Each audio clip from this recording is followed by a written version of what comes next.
माधोपुर गांव में गरीब बूढ़ा मनोहर अपनी पत्नी लता, बेटी रूपा, बेटे रमन और बहू सुमन के साथ एक झोपड़ी में रहता था। उनका एक खेत था जिस पर खेती करके जैसे तैसे वो अपना घर चलाते थे। सुमन गर्भवती थी। ऐसे ही कुछ दिन बीत जाते हैं। दोनों बाप बेटे रोज सुबह सुबह खेतों पर काम करने निकल जाते और शाम ढलने के बाद ही थके हारे घर लौटते। उन लोगों का जीवन गरीबी में कट रहा था, लेकिन फिर भी वो लोग काफी खुश थे।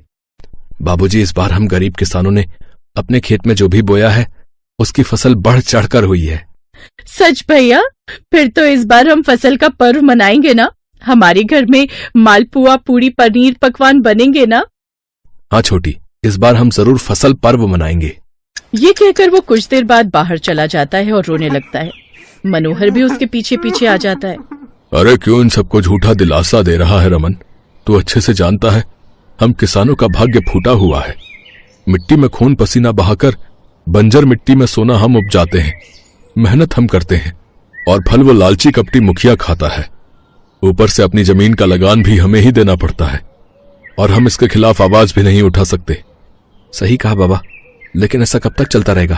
अब पता नहीं बेटा, कब तक हमें उसकी गुलामी करनी पड़ेगी, लेकिन जब तक हम आवाज नहीं उठाएंगे ये सब पीढ़ी दर पीढ़ी चलता ही रहेगा। काश हमारा घर ऐसी जगह होता जहां हमें किसी की कोई गुलामी नहीं करनी पड़ती। ऐसे ही 2 दिन बीत जाते हैं। 2 दिन बीतने के बाद सभी किसान अपनी अपनी फसल काटकर घर ले आते हैं। अगले दिन मुखिया गांव के चौराहे पर आता है और सभी किसानों को आवाज लगाकर कहता है, अरे किसानों, हरिया, मनोहर, राजू, कहाँ हो सबके सब? चलो लाओ, जल्दी से जल्दी अपनी सब फसल लाओ। फिर सभी किसान अपने घरों से फसल लेकर आते हैं। ये लीजिए मालिक, मैंने सरसों उगाया था वही लाया हूँ 3 बोरी, और मैंने गेहूं तो 2 बोरी मैं लाया हूँ। शाबाश। लेकिन ये मनोहर कहाँ मर गया? वो अभी तक फसल लेकर नहीं आया। मनोहर, रमन, अरे कहाँ मर गए दोनों बाप बेटे? लेकिन मनोहर गुस्से में वहां आता है। बस बहुत हुआ, अब मैं तुझे और कर नहीं दूंगा। सारा साल खेतों में मेहनत करे हम और फल ले जाए तू। साले बुढ़े, तू मुझसे बगावत करेगा? अरे ओ जग्गा, जरा बरसा तो इस पर इतने कोड़े की इसकी अक्ल ठिकाने आ जाए। अब हरिया कोड़े मार मार कर उसकी खाल लाल करते हैं।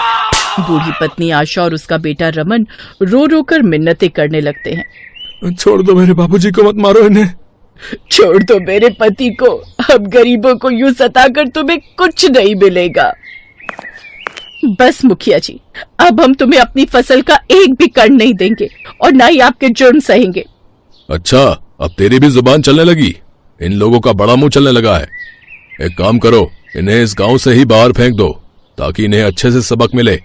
साथ ही सभी गांव वालों को भी ये बात अच्छे से समझ आ जाए कि मुखिया से पंगा लेने का क्या नतीजा होता है। वो मनोहर और उसके पूरे परिवार को गांव से बाहर निकाल देता है। सुमन 8 महीने की गर्भवती थी। वो चलते चलते थक जाती है। रमन जी, मुझसे अब और नहीं चला जाता, मेरे पैर दुखने लगे हैं। तभी अचानक से सुमन बेहोश हो जाती है। सुमन, सुमन, क्या हुआ? क्या हुआ तुम्हें? माँ देखो ना, सुमन को क्या हो गया? घबरा मत रमन, ये पेट से है तो थोड़े चक्कर आ गए होंगे। इसने ना जाने सुबह रोटी भी खाई है या नहीं। कुछ देर में वो होश में आ जाती है। बहू, तू ठीक तो है ना? जी माँ जी। अच्छा ये बता, हम सबको खाना देने के बाद तूने खुद भी खाना खाया था या नहीं? माँ जी, अगर मैं खा लेती तो आप सबके लिए रोटी पूरी नहीं होती। मैं जानती थी माँ, इसीलिए मैंने भाभी के लिए ये एक रोटी बचा ली थी और आते वक्त अपने साथ रख ली थी। लो भाभी, थोड़ा नमक भी लाई हूँ, इसके साथ खा लो। मेरी प्यारी ननद, माँ जी मुझे तो फिक्र हो रही है, अब हम कहाँ रहेंगे? एक झोपड़ी थी वो भी हमसे छिन गई। तू चिंता मत कर बहू, कोई न कोई इंतजाम हो जाएगा। कुछ देर बाद वो चलते चलते एक जगह बैठ जाते हैं। तभी तेज तेज हवाएं चलने लगती हैं और उनके सामने एक हवा में उड़ते हुए जमीन का टुकड़ा आता है जिस पर घर बना हुआ था। ये कैसा चमत्कार है, ऐसा कुछ पहले तो कभी नहीं देखा। तभी उनके सामने पवन देवता प्रकट होते हैं। हे प्रभु, आप कौन हैं? मैं पवन देवता हूँ। मैंने मुखिया और तुम्हारी सब बातें सुन ली। तुम लोगों ने गलत के खिलाफ आवाज उठाई और अपने हक के लिए लड़े, इसीलिए मैं तुम्हारी मदद के लिए आया हूँ। अब तुम्हें यहाँ रहने की जरूरत नहीं है। अब मैं तुम्हें एक ऐसा उड़ता हुआ ससुराल दूंगा जहां तुम सबको किसी भी तरह की कोई तकलीफ नहीं होगी। ये सब क्या है? ये तुम्हारा जादुई उड़ता हुआ ससुराल है सुमन। अब तुम इस उड़ते हुए ससुराल में रहना, जहां तुम्हारी सुख सुविधा की हर चीज मौजूद होगी। साथ ही तुम सबको किसी भी चीज की कोई कमी नहीं होगी। वहां उपजाऊ भूमि भी होगी, जिस पर तुम आसानी से खेती कर सकोगे। क्या मेरा उड़ता हुआ ससुराल होगा? अब वो सब उस उड़ते हुए ससुराल में चले जाते हैं, जहाँ एक बड़ा सा घर होता है और बड़ी ही अच्छी ठंडी हवाएं चल रही होती हैं। पानी की नदी बह रही थी, सुंदर सुंदर बाग बगीचे थे। वाह, यहाँ तो कितनी अच्छी अच्छी ठंडी हवाएं चलने लगी हैं। बिल्कुल भी गर्मी नहीं लग रही। हाँ बहू, अब हमने वर्षों तक दुख भोगे हैं, तो अब हमारे सुख के दिन आ गए। हाँ माँ जी, अब हमें यहाँ किसी की भी गुलामी नहीं करनी पड़ेगी। लेकिन हम तो इस उड़ते हुए ससुराल में आ गए और हमें उस मुखिया से छुटकारा मिल गया, लेकिन बाकी गांव वालों का क्या? हमें उनके लिए भी कुछ सोचना होगा। तुम ठीक कहती हो सुमन, लेकिन अभी मुझे तेज भूख लगी है। चलो अंदर चलकर खाने को कुछ बना दो। अब वो सब रसोई में जाते हैं, जहाँ ढेर सारा खाने का सामान रखा हुआ होता है। वो सब पेट भर खाना खाते हैं। ऐसे ही कुछ दिन बीत जाते हैं। अब वो खुशी खुशी अपने उस उड़ते हुए ससुराल में रह रहे थे। कुछ दिन बाद सुमन एक बड़े ही प्यारे बेटे को जन्म देती है। फिर एक रोज वो ऊपर से देखते हैं कि गांव में तेज बाढ़ आ रही है। सभी गांव वाले जान बचाते हुए यहाँ से वहाँ भाग रहे हैं। माँ जी, हमें इनकी मदद करनी होगी। वो अपने उस उड़ते हुए गांव को जमीन की तरफ ले जाते हैं और उन सब गांव के लोगों को अपने उस बड़े से उड़ते हुए ससुराल में बुला लेते हैं। उधर मुखिया का घर बाढ़ से टूट जाता है। अरे मेरा घर, कोई मुझे बचाओ। तभी ऊपर उड़ते हुए गांव से मनोहर कहता है, मुखिया, आज तुझे तेरे कर्मों का फल मिलेगा। अब मुखिया और उसके गुंडे आदमी वहीं जमीन पर ही रह जाते हैं, जिससे वो उस बाढ़ में बह जाते हैं। अब उन सबको उस अत्याचारी मुखिया से छुटकारा मिल जाता है, जिससे अब सब बहुत खुश थे। शीशे के सामने खड़ी 14 साल की सगुन रानी की तरह सर पर चुनरी डाले और ढेर सारे नकली गहने पहनकर खड़ी थी। तभी उसका पिता खेत से घर आता है। अरे वाह, मेरी रानी बिटिया कितनी प्यारी लग रही है। बाबा देखना, एक दिन आपकी ये रानी बिटिया भी ना बड़े से महलों की रानी बनेगी। हाँ हाँ, मेरी रानी बेटी जरूर एक दिन बड़े घर की रानी बनेगी। बिल्कुल राजकुमार जैसा दूल्हा मिलेगा इसे। हाँ हाँ, हम अपनी रानी बिटिया के लिए ऐसा ही राजकुमार ढूंढेंगे। शगुन के बाबा एक किसान थे जो खेतीबाड़ी का काम करते थे। शगुन की बचपन से ही ख्वाहिश थी कि उसकी शादी एक बड़े घर में हो, जहाँ सब कुछ सोने से भरा हुआ हो गई। अब शगुन को ना चाहते हुए भी घर के सारे काम करने पड़ते, खेतीबाड़ी से लेकर गौशाला तक के। एक रोज उनके गांव में मुखिया की बेटी की शादी थी। शगुन भी उस शादी में गई थी, जहाँ एक अमीर घर के लड़के निखिल की नजर उस पर गई। आओ, ये लड़की तो कितनी खूबसूरत है। अगर मेरी शादी इससे हो जाए तो लाइफ सेट हो जाएगी। क्या बात है बेटा, तुझे ये लड़की पसंद आई? हाँ पापा, वो। तभी वहाँ मनोहर भी आ जाता है। शगुन बिटिया, चलो अब घर चलते हैं, बहुत देर हो गई। मनोहर, तू? धनंजय मेरे दोस्त, कैसे हो तुम? बड़े सालों बाद लौटा है अपने गांव। हाँ, तू तो शहर में जाकर वहीं का होकर रह गया। क्या करूं दोस्त, काम में इतना उलझ गया कि वापस लौटने का मौका ही नहीं लगा। तू तो कितना बूढ़ा हो गया रे मनोहर। गरीबी इंसान को वक्त से पहले बूढ़ा कर देती है दोस्त, लेकिन तू तो अभी भी वैसा ही है, एकदम फिट। बस टकलू हो गया, बाल उड़ गए तेरे। दोनों दोस्त उस रोज खूब बातें करते हैं। निखिल और शगुन भी चोरी छुपे एक दूसरे को देखे जा रहे थे। वो मनी मन एक दूसरे को पसंद करने लगते हैं, लेकिन धनंजय और मनोहर ये बात समझ जाते हैं। लगता है मनोहर, अब हमारी दोस्ती को रिश्तेदारी में बदलने का समय आ गया है। तो क्या तुम इस गरीब की बेटी को अपने घर की बहू बनाओगे? दोस्ती यारी में अमीरी गरीबी कुछ नहीं होती दोस्त। और मैं पहले भी किसान ही था, तो वो शहर चला गया और खुद का काम शुरू किया तो किस्मत चमक गई। मैं जाकर तेरी भाभी से इस बारे में बात करता हूँ, फिर जल्द ही शगुन बिटिया को अपने घर की बहू बनाकर ले जाएंगे। ये वादा है मेरा। ये वादा कर धनंजय वहां से चला गया। उसने घर जाकर अपनी पत्नी से इस बारे में बात की, लेकिन गरीब घर की लड़की को बहू बनाने के लिए वो बिल्कुल भी तैयार नहीं हुई। कुछ दिन बाद खबर आई कि मनोहर भी इस दुनिया से चला गया। ये खबर मिलते ही धनंजय निखिल के साथ गांव पहुंचा और अपने दोस्त का अंतिम संस्कार किया। लेकिन धनंजय ये बात अच्छे से जानता था कि उसकी पत्नी अब शगुन को अपने घर की बहू कभी नहीं बनने देगी। इसलिए उसने निखिल और शगुन की शादी करवा दी और शगुन को बहू बनाकर शहर ले आया।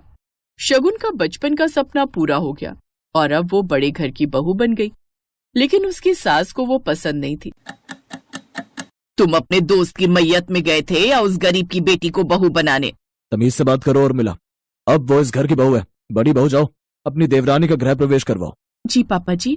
शगुन जब घर के अंदर आती है तो घर के अंदर रखी सोने की घड़ी, सोने का शोपीस देखकर हैरान रह जाती है। उधर उर्मिला गुस्से से भर जाती है। एक और गरीब लड़की आ गई मेरे घर में। पहले ये बड़ी बहू कम थी क्या जो एक और गरीब आ गई यहाँ? अपनी बकवास बंद करो उर्मिला, और ये मत भूलो मनोहर भी पैसे वाला ही था। वो तो उसके भाई ने उसके साथ धोखा किया, और अब शगुन जो है जैसी है इस घर की बहू है। धनराज के समझाने पर गुस्से में उर्मिला वहाँ से चली जाती है। रात को शगुन अपने कमरे में जाती है। ये मेरी तरफ से गिफ्ट है। वो क्या है ना, सब कुछ इतनी जल्दी में हुआ कि मैं तुम्हें कोई गिफ्ट दे ही नहीं पाया। और हाँ, माँ की किसी भी बात का बुरा मत मानना। नहीं, माँ जी की किसी बात का मुझे बुरा नहीं लगा। उनका गुस्सा होना जायज है, और आप चिंता मत कीजिए, मैं जल्द ही माँ जी के दिल में जगह बना लूंगी। और एक गरीब घर की लड़की ऐसे घर में आई है जहाँ हर चीज सोने की है, सोने के बर्तन, सोने का टेबल, सोने का बेड, हर चीज। तो थोड़ा वक्त तो माँ जी को लगेगा ना एक गरीब बहू को अपनाने में।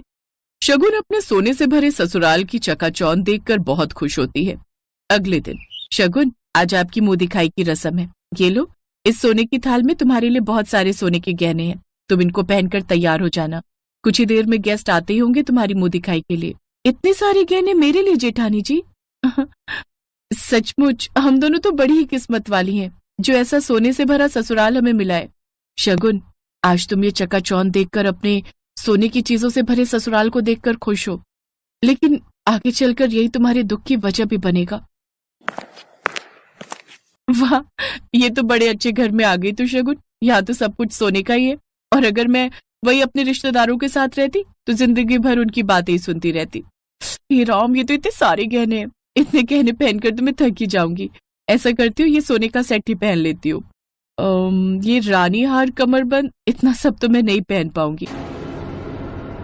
बड़ी बहू, मैंने तुझे थाल भरकर गहने दिए थे छोटी बहू को देने के लिए, लेकिन तू इसे 4 गहने पकड़ा कर आ गई। और तू छोटी बहू, तेरी आंखों पर भी पर्दा पड़ा था क्या? तुझे दिखाई नहीं दिया कि हमारे घर में हर चीज सोने की बनी है, लेकिन फिर भी तू ये 2 गहने पहनकर आ गई। माँ जी, जेठानी जी ने तो मुझे ढेर सारे गहने ही दिए थे, लेकिन वो मैंने ही जानबूझकर नहीं पहने, क्योंकि इतने गहने मुझसे पहने नहीं जाने थे। छोटे घर से आई तुम गरीबों से और क्या ही उम्मीद कर सकती हूँ मैं? इतने गहने कभी देखे ही नहीं होंगे तूने। आज शाम को हमें मिस्टर मल्होत्रा के बेटे की शादी में जाना है। तुम दोनों शाम को सोने के सारे गहने पहनकर तैयार रहना। हम सब शादी में जाएंगे। जी माँ जी। शाम को वो सभी तैयार हो जाते हैं। वो सभी कार में बैठकर निकल पड़ते हैं, लेकिन रास्ते में काफी जाम था, जिसे देख उर्मिला अपने ड्राइवर से कहती है, ड्राइवर, गाड़ी काली पहाड़ी वाले मोड़ से ले चलो। लेकिन मैडम, रात को उस रास्ते पर जाना ठीक बात नहीं है। वो सुनसान जंगल वाला रास्ता है। हाँ माँ जी, मैंने भी सुना था वहाँ काफी लुटेरे रहते हैं। कुछ नहीं होगा, घबराओ मत। ड्राइवर, गाड़ी घुमाओ। उर्मिला के आगे किसी की नहीं चलती। ड्राइवर उस रास्ते से गाड़ी लेकर जाता है। कुछ दूरी पर सुनसान वाले रास्ते पर चलते हुए कुछ गुंडे उनकी गाड़ी रोककर खड़े हो जाते हैं और सबको गाड़ी से बाहर निकालते हैं। आज तो लगता है सोने का सारा शोरूम चलकर हमारे पास आया है। ए बुढ़िया, चल अपने सारे गहने निकाल और अपनी दोनों बहुओं को भी बोल। खबरदार जो मेरे गहनों को हाथ भी लगाए तो। माँ जी, ये इनसे बहसबाजी करने का समय नहीं है। अरे जान रहेगी तो गहने और भी बन जाएंगे। नहीं, मैं नहीं दूंगी। गुंडे उसे चाकू मार देते हैं। अब मुझे समझ आ गया है कि ज्यादा सोने में रहना और दिखावा करना कभी कभी कितना भारी पड़ सकता है। अब बहुओं में तुम्हें कभी नहीं बोलूंगी कि तुम इतने सारे गहने पहनो। अब जो तुम्हारे मन में आए वैसा ही पहनो, वही करो। अब तो मैं कभी इतने गहने ना पहनूं। उस दिन के बाद से उर्मिला ने कभी भी अपनी बहुओं को ढेर सारे गहने पहनने के लिए नहीं कहा।